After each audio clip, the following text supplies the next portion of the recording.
Hello everyone. For those who don't know me, my name's Gary Deans, Chairman at Falkirk Football Club, and I wanted to give you an update on what's been going on at the club over these last few difficult weeks. These have been tough times for all of us, and it's fair to say that none of us have known a situation like this. I want to give you an update on the football club, but first I'd like to pay tribute to the many members of staff within the NHS, social care, those working in our shops and pharmacies, and across other essential services for their hard work in these difficult times. I'd also like to thank all of those connected with the club for the fantastic work they have been doing over the past few difficult weeks. For many of you, football will understandably be the very last thing on your mind, but for others, the return of the football season will be the light at the end of this very dark tunnel. As a club, we have two main objectives over the coming weeks and months: to support and look after each other, staff, players, and the wider Falkirk family as much as we can, and to get the club through this in as strong a position on and off the pitch as we can. So I want to take this opportunity to tell you more about how the current situation is impacting the club and what actions we are taking to protect our long-term future. I should start by saying that currently all staff and players are well. I've been hugely impressed that so many have showed a real willingness to help the club and the community in any way they can, delivering care packages to elderly and vulnerable bairns in the community, engaging with supporters via our social media channels, and of course Michael Doyle's focus on keeping us all as fit as possible.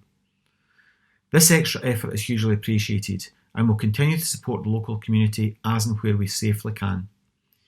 But that support goes beyond care packages and social media posts, and as a club we've been working hard to ensure that as many of our local suppliers' bills have been paid as quickly as possible so we can support them.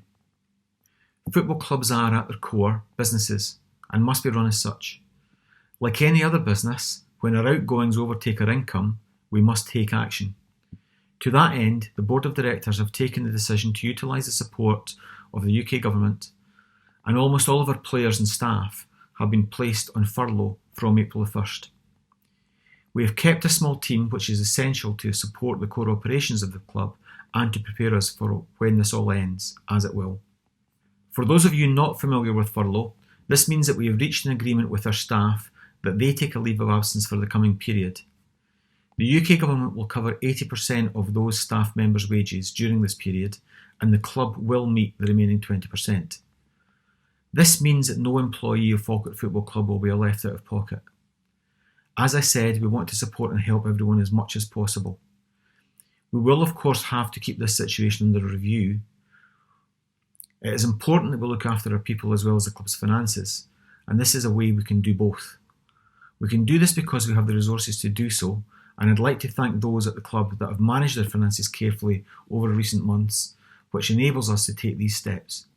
Our playing staff are extremely professional, and although furloughed, I know Lee and David are holding them to the highest levels of physical fitness so that when football returns, they will be able to hit the ground running, literally. To be fair, I know the players take this approach without needing Lee and David to push them.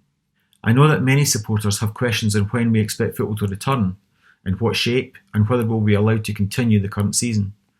At this stage, no firm decisions have been made, but I'm in almost daily communication with other clubs, and there are regular calls with the SFA and SPFL. As soon as I know more, I will let you know the outcome and our views. On a final note, the decision to furlough workers was not an easy one. But given the fact that the vast majority of our staff are at home, unable to take part in training or to play games of football, it was the most logical one. The freeing up of 80% of the wage bill is a massive shot in the arm, and coupled with the firm foundations that were in place before the COVID-19 situation, we expect to come out of the other end in a stable position. Other clubs may not be in such a fortunate position, but I wish them all well. We need strong clubs to have a competitive game in Scotland. Falkirk fans know more than most that football clubs are not indestructible. And while we're in a stable position just now, each month that passes with no income makes things just a little more difficult. As I've said, we will have to keep a close eye on everything: our cash, the support we get from government, and the football situation. As things change, we may have to react. This is only sensible.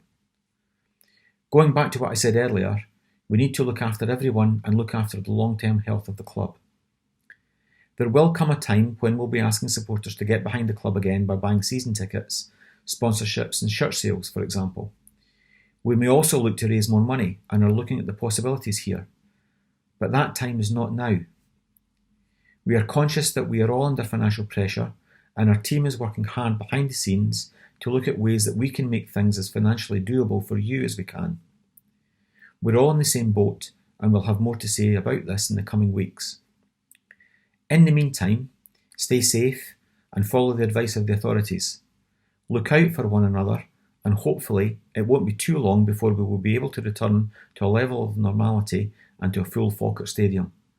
Thank you, and I'll be back with more news as soon as I possibly can.